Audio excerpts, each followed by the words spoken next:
spécialiste, j'ai envie de dire, de quoi, de la monarchie, de la chrétienté, on peut dire. Oui, hein, oui, c'est-à-dire du camp de la vérité, qui s'exprime donc par la foi catholique, hein, au niveau de la religion, et qui s'exprime dans son application sociale par la monarchie, quoi. Donc la monarchie française est quelque chose qui vient de Dieu, qui a fonctionné 1300 ans. C'est quand même pas rien. Je suis né dans le catholicisme, les jeunes ne connaissent pas aujourd'hui, ne peuvent pas comprendre, quoi.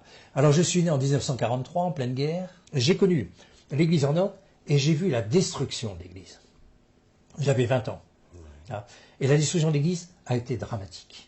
C'est quoi, les années 60 ça? Dans les années 60, enfin à partir du Concile, quoi, etc. Donc, un peu après. Et donc j'avais 18-20 ans, quoi, à ce moment-là. Le Concile Vatican II. Vatican II, oui, oui. Et là, ici, ça a été un bouleversement complet.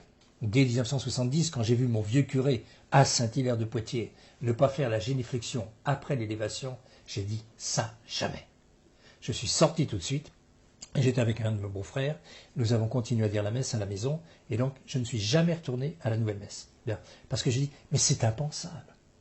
Faire l'élévation, avoir Dieu dans ses mains, quoi, le présenter donc à notre adoration, quoi, et ne pas plier le genou après.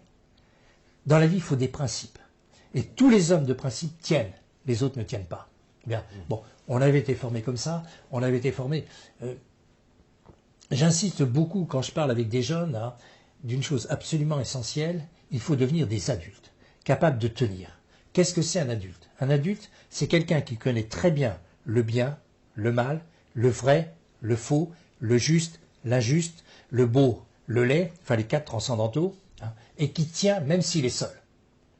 Bon, il faut demander, dans la crise, on a passé des nuits à prier, des nuits à pleurer, en se disant, mais comment c'est possible? Qu'est-ce qu'il faut faire, mon Dieu? Ça nous a obligés à tout étudier. C'est-à-dire donc, à chaque fois, il faut étudier à fond. Quel était l'enseignement de l'Église de toujours? Et on le trouve. Parce qu'on avait tout oublié.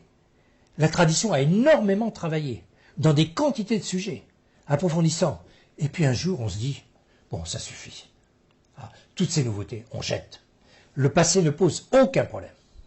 En croyant et en faisant ce qui a toujours été cru et fait, on ne peut pas avoir de problème. On est dans la vérité ne change pas. On était éduqués, vraiment éduqués, hein, etc. Bon, ce qui n'existe plus tellement. Maintenant, on forme des pratiquants, même pire, des consommateurs de sacrements. On ne forme pas des gens capables de rendre compte de leur foi. On ne forme pas des gens capables de tenir, s'il faut tenir. On ne forme pas des adultes. Au moment du passage de l'adolescence, de la grande adolescence à l'âge adulte, le rôle du père est essentiel, du père qui est conscient de ses responsabilités et de l'éducation de ses enfants. Bien, le père qui laisse les choses faire, comme ça arrive maintenant à notre époque, où nous n'avons plus de père, nous avons des hommes qui sont sans nerfs, quoi.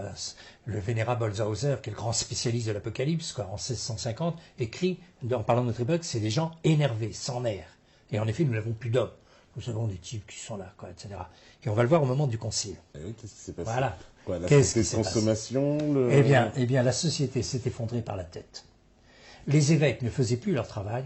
Et donc, le combat a été obligé, parce que le combat était très dur, très très dur. Hein.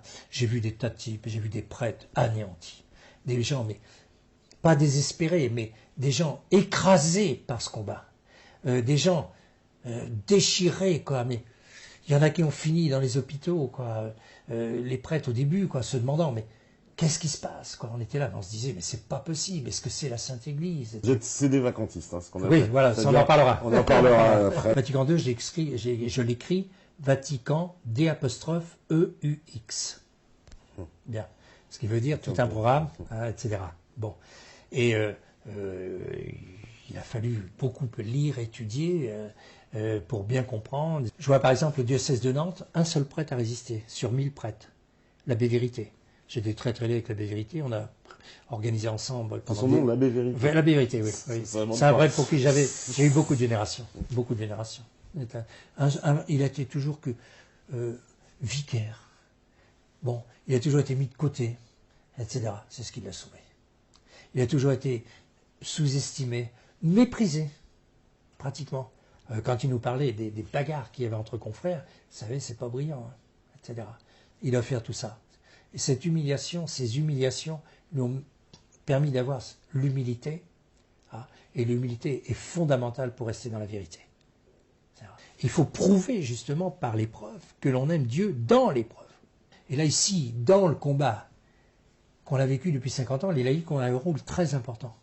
Ça va même tellement loin que Mélanie Calva, donc de la Salette, a écrit « L'Église sera sauvée par les laïcs ». Je peux trouver la référence et la donner, etc.